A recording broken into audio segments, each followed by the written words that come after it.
Do you imagine this when you think of Morocco?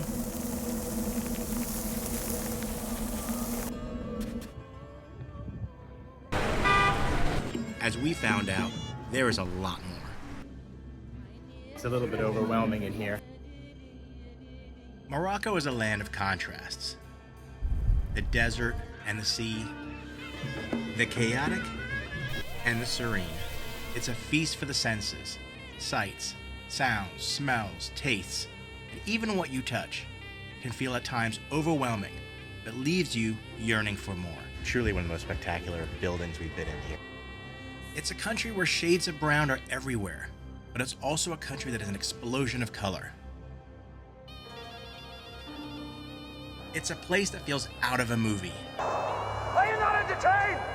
And it's a place that we had to visit to see if it was real. While we usually travel independently, we wanted to try something a little different for this trip to Morocco. So we joined a tour led by Intrepid, who specialize in small group tours. Would this be the best way for us to go on this Moroccan journey? Would we feel like we really experienced Morocco? All we knew was that we had never been on an adventure like this before.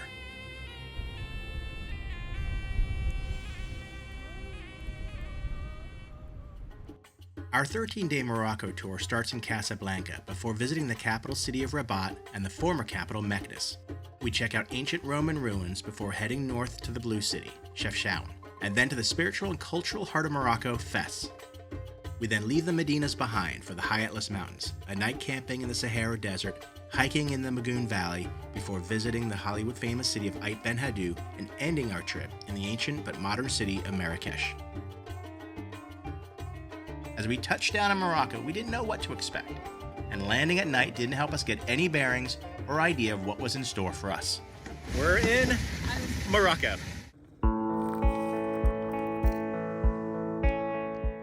Here we are in Casablanca, Morocco, our first time in this country. We arrived late last night. Everything was dark, late, closed up, so we didn't really see much. Went straight to the hotel, checked in, went to bed. Now we have a full day here in Casablanca to explore.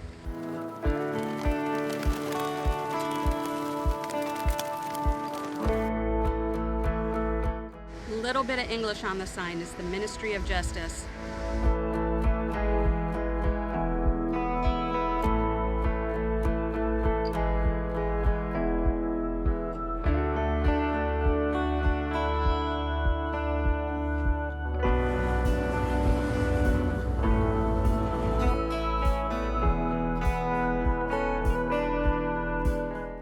At the Church of the Sacred Heart, and it was built in 1930 as a church, Catholic church.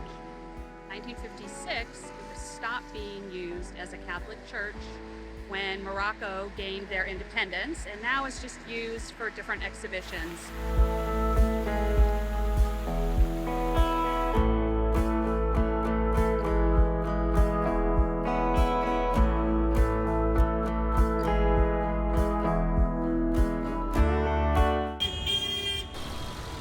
It's crazy.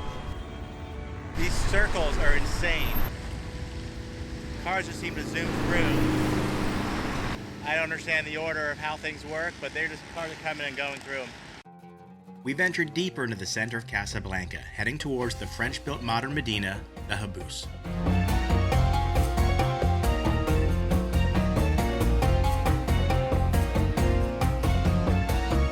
So this is the old olive market.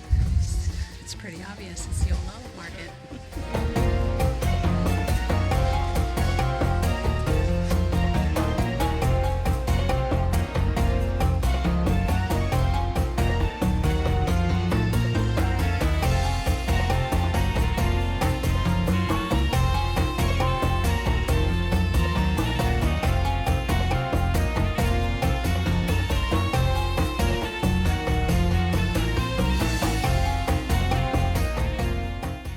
So we got papaya and we got an orange juice.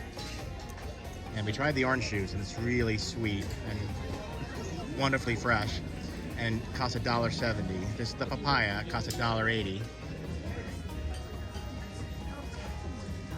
How does that taste?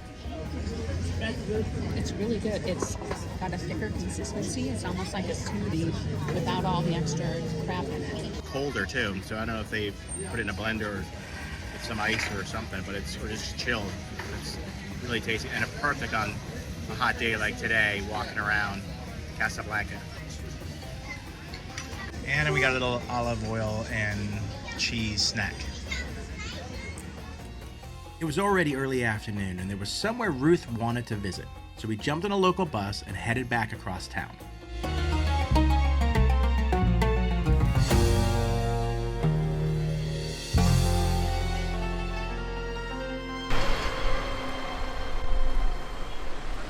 We're right across the street from the old Medina. Let's go take a walk inside.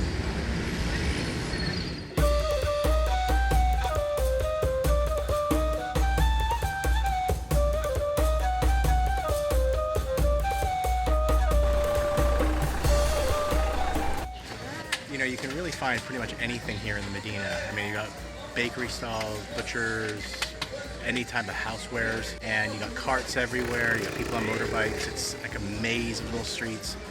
It's tight quarters, but this is where people used to live, and this was the center of Casablanca before the French arrived, I think. So this was the city. Here's looking at you, kid. Of all the places in Casablanca, where does one go?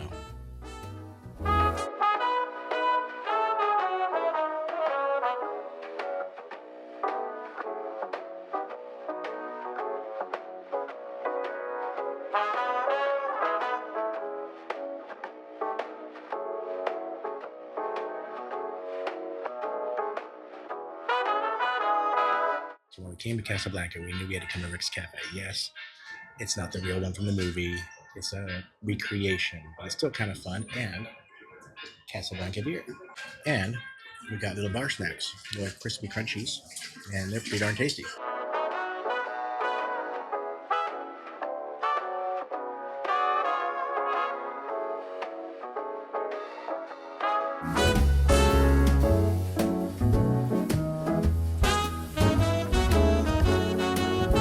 Okay, that was really a fun half hour. We got here just in the nick of time before they close at 3 o'clock to come in and have a drink at Rick's Cafe. It's one of those things that it was built to be a tourist attraction. It was never had anything to do with the movie, but I wanted to come. Martin wasn't so hot on coming, but in the end, I think he would agree that it was a really fun half hour. It was great to have a little break and have a nice drink in a beautiful setting. It was great. So we'll be back tomorrow at the Hassan II Mosque, but we thought we'd just walk up to it today, take a little scope out of it, and also spend some time checking out the Atlantic from this side. Little breezy here, but I'm enjoying every minute of it because it keeps it nice.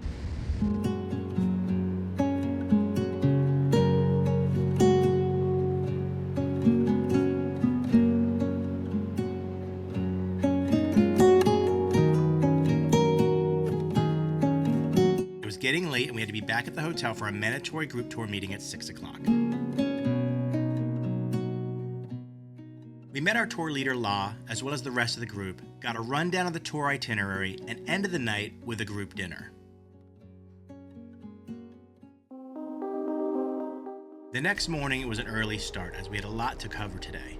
We loaded up our tour van and headed out. The first stop was the Hassan II Mosque.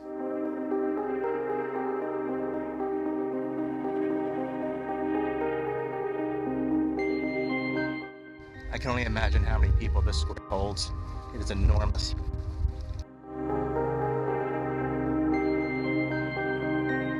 The tile work on top of the tower is really, really pretty.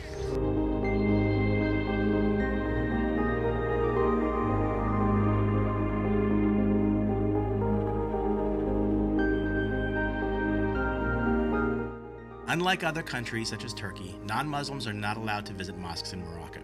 The one exception is for guided visits to the Hassan II Mosque in Casablanca.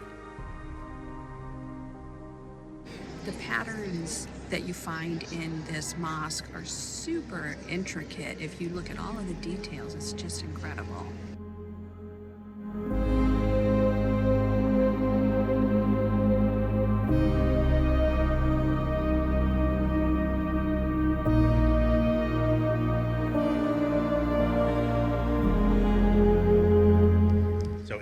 third largest mosque the roof inside is retractable, so they can open up the roof when the weather's really nice. And outside here, they can fit 80,000 people in the square, and inside 25,000 people.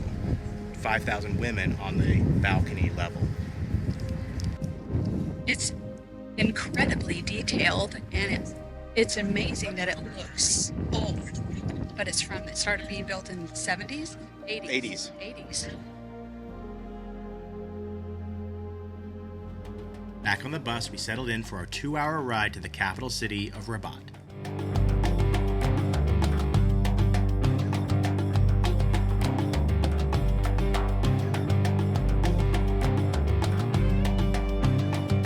To break up the distances and for bathroom or snack breaks, we found out that our drives would always include a stop every 1.5 hours.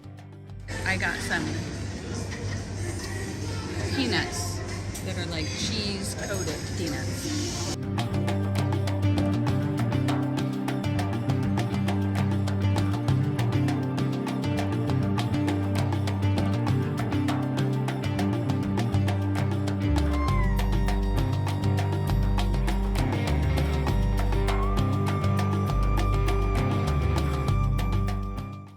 After a quick lunch, we picked up a local expert tour guide and visited the ornate Mohammed V mausoleum. So behind me you can see there's the remains of a mosque. They started to build one. There's an earthquake that demolished half of it. Containing the tombs of the Moroccan king Mohammed V, who died in 1961, and his 2 sons. The use of historical crafts and motifs celebrates Mohammed V's efforts to encourage traditional craftsmanship as a pillar of Moroccan identity.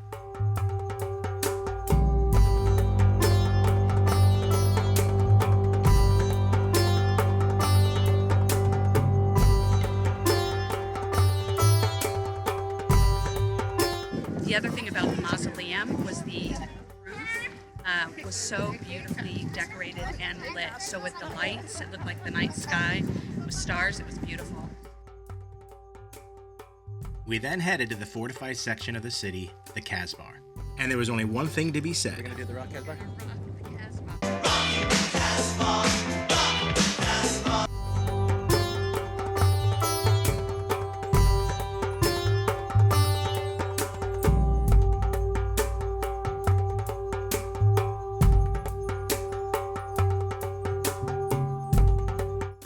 Every doorway we walk past is amazing.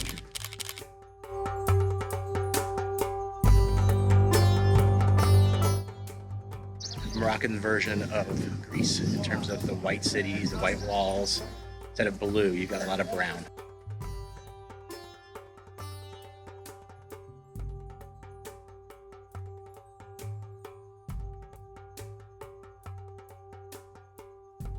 So we got the traditional mint tea. It's very tasty, very minty. If you like mojitos, you'll definitely like this.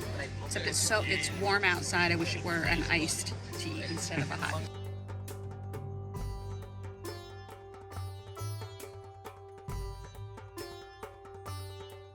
So we're just inside the walls of the Casbar, and there's these amazing gardens. Reminds us a little bit of California, it's the same climate. But the rosemary in here smells amazing, and there's just color everywhere we walk. It was back to the van for our drive to Meknes, where we would be staying the night.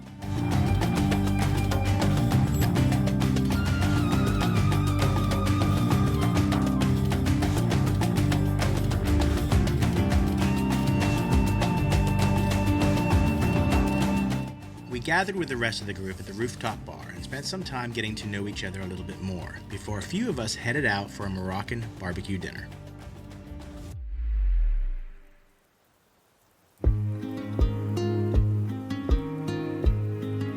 This morning, it was time to explore the former capital, Meknes, and a visit to a former sultan's resting place.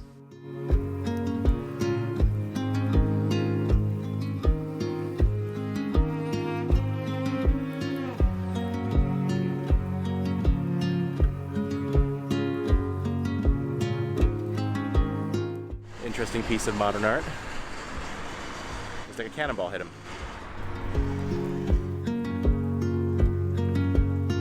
The mausoleum is the resting place of Sultan Moulay Ismail, who ruled Morocco from 1627 to to 1727 and chose Meknes as the capital. Though sparsely furnished, the tomb complex is one of the most ornately decorated buildings in the country.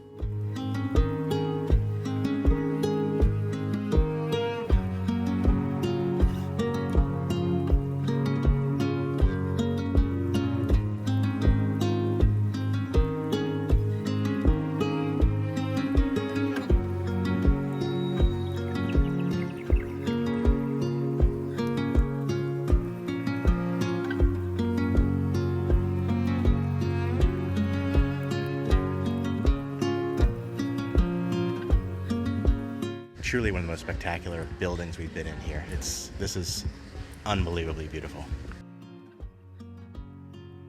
So we're a little early. Everything is still kind of closed, not opened up yet, but we get to walk through what they're revitalizing. The Moroccan government's paying to revitalize this Medina with new doorways and pathways. So it's still kind of nice. And also it's not crowded. Even better. Yeah, pretty doorway. Another day, another door. Another hour, another door. If it wasn't for the tour, I don't think we'd ever come here. This is really cool. And we're out.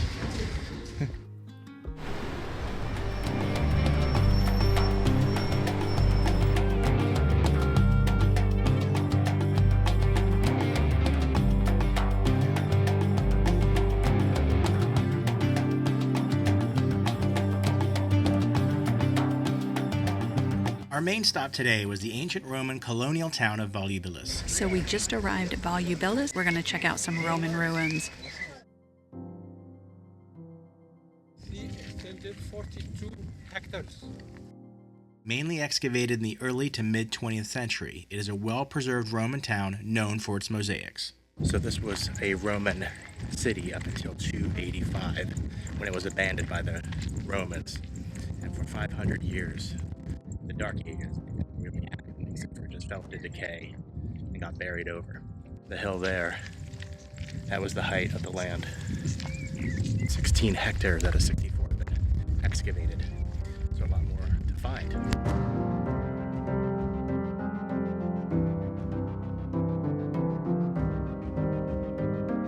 Really interesting. All the mosaics are still outside.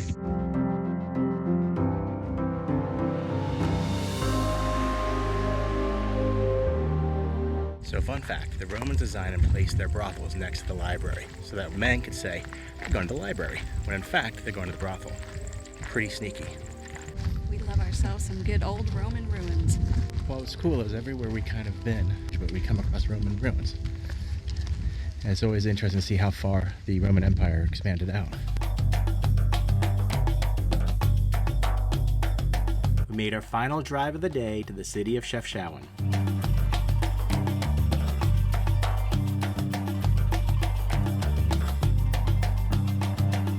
Known as the Blue City, it has become an Instagram darling, but still retains enough charm to make it a great visit. You know we're in the tourist zone now. We were welcomed to our hotel with tea and cookies, and then headed up to our room. Welcome to our room. It's so cute. Yeah, we got a little tower, a little turret. We got colorful headboard, little dresser. Not big, but very charming. In the bathroom here, we got this round shower. Pretty cool. And a cool view out the window.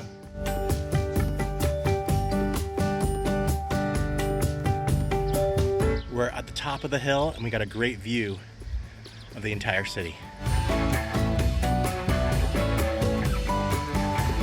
We joined our group for a walking tour of the town, exploring the main lanes as well as some of the back hidden quarters. Late in the day, the crowds were thinning out, and it gave us some advanced recon as to where we wanted to go the next morning. It's very pretty. It's cute. Lots of blue everywhere. It was getting late and we were all hungry, so we headed to a local restaurant for some dinner. That's a bit hot.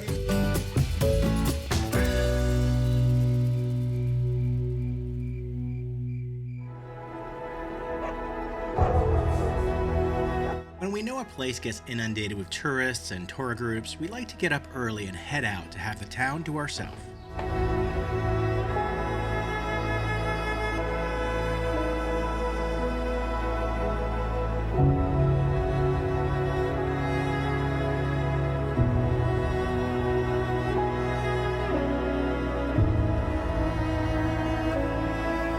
Even their electrical boxes are pretty.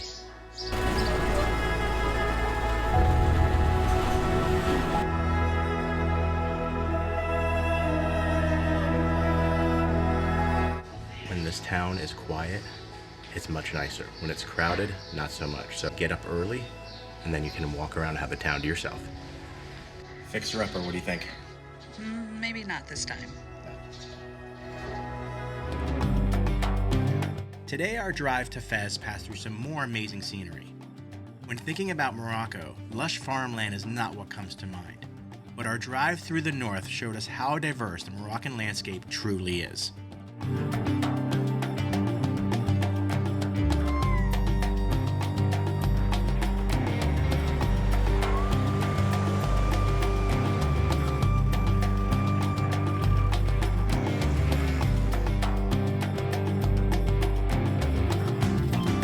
That was a long bus ride.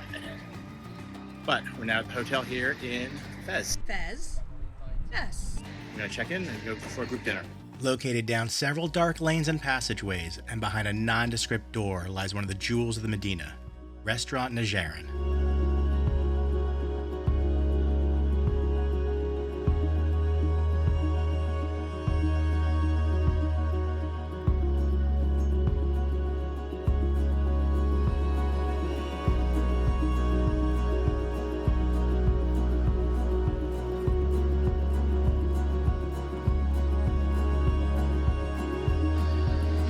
Put powdered sugar on my dinner before.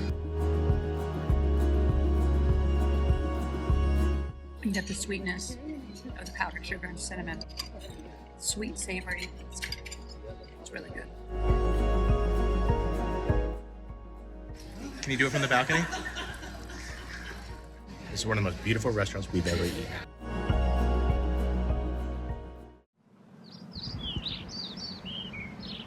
It's our second day in Fez, and today we get to go explore the Medina.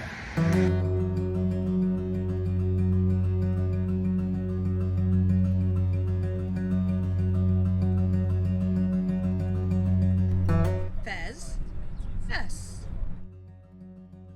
350,000 people live in the Medina. Wow, that's incredible.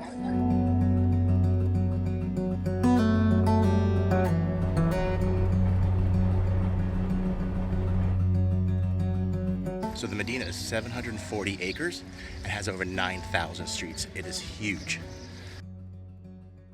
On the way to the Medina, we made a quick stop outside the Royal Palace to admire more Islamic architecture. And according to local lore, if you rub the handles and make a wish, it will come true. For travel. Yeah.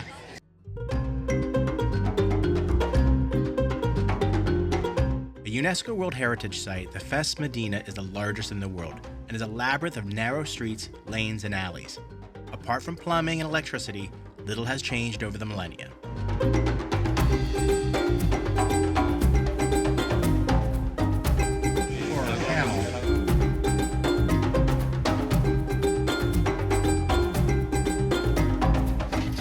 One of the most narrow streets here in the shoulder width apart. And it's easy to trip.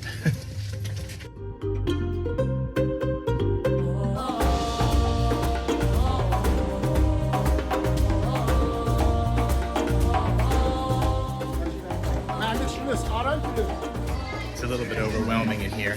There's so many things happening. So intense smells everywhere you go here, all the different food stalls. Not unpleasant, because it's just such a mix of spices, fresh meats, fresh seafood, fish, as well as breads. So there's a lot of different types of food here, and everyone comes here and does their shopping. Now we're in the general merchandise area. You'll find pretty much any of the housewares you need.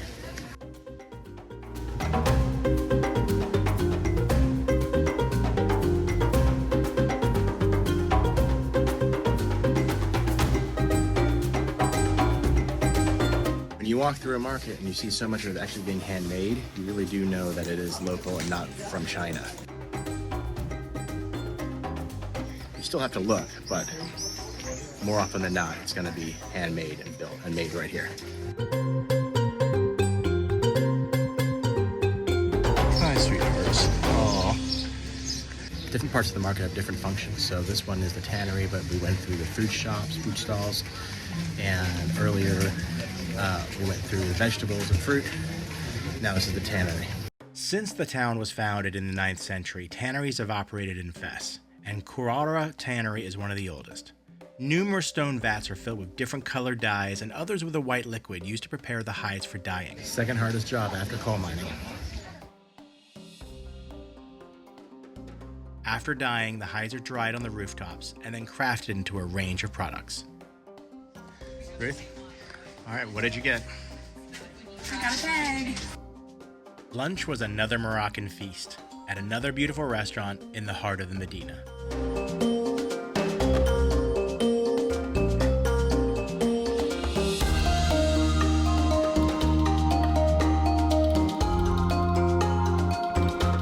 After lunch, we toured the School of Theology.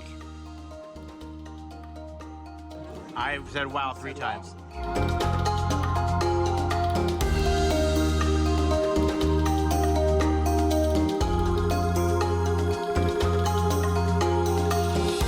You're upstairs where they have all the dormitories. So this, where I'm standing, is in a little bedroom. Pretty tiny. But this one has a window out into the courtyard. You could just take a header right. Yeah, don't wake up on the other side of the bed.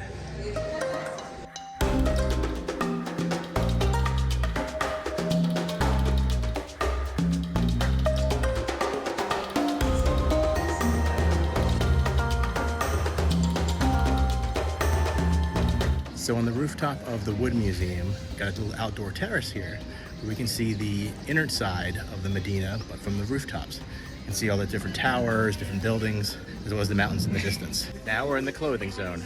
All the fabrics and dresses and clothes. Our final stop in the Medina was a fabric store where we learned how they make the intricate and colorful fabrics.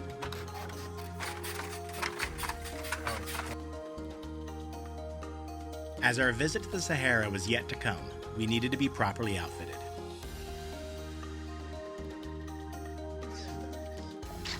You just leave it like that. There you go. Yes. The marriage of the Berber is like this marriage. We're going to have our Lawrence of Arabia moment in a couple days.